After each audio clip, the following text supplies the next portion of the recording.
8 наурыз Ақжаулықта апа-әжелер мерекесі, аяулы аналар, ару қыздардың мейрамы есік қағып тұр.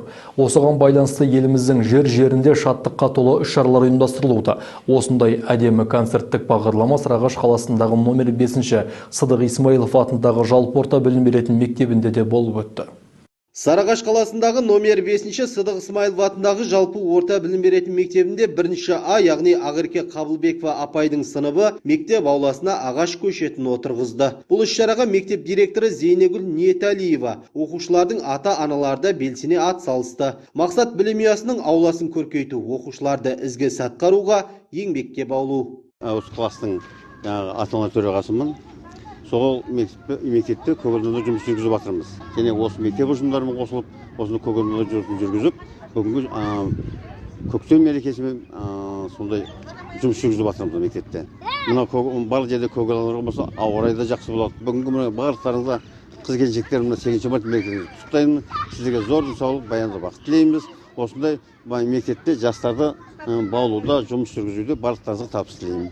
Жалғай түсек 8 наурыз Ақжаулықта апа-әже қыз-келіншектердің мерекесіне орай мектептің Думан залында концерттік бағдарлама ұйымдастырылды. Асыл аналардың баласына деген шексіз мейірімін, ақ жүрегі олардың нәзік жан дүниесін дәріптейтін көріністер қойылды. Әндер шырқалып, шәкірттер тарапынан жарасымды билер орындалды.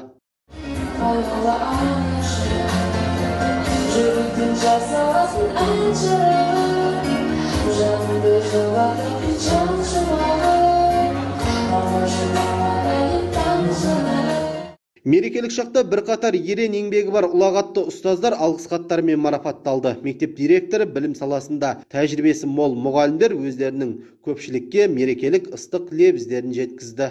Барша әйелдер қауымын, барша қыздар қауымын, сонымен қоса кете өзімнің әріптестерім, ұстаздар қауымын, барлықтарын осы 8 наурыз халықаралық әйелдер мерекесіменен шын жүрегімнен өзімнің атынан және Сыдық Исмаилов мектебінің ұжымының атынан құттықтаймын.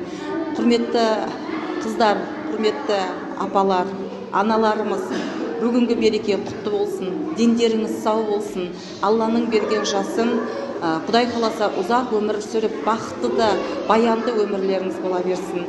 Сөзді түйіндесек, Сыдық Исмаилов атындағы білім ұясында мереке жоғары деңгейде аталып өтті. Қуаныш Амангелді, Ерлан Сәрсенбеков, Сәттелі арнасының жаңалықтар қызметі.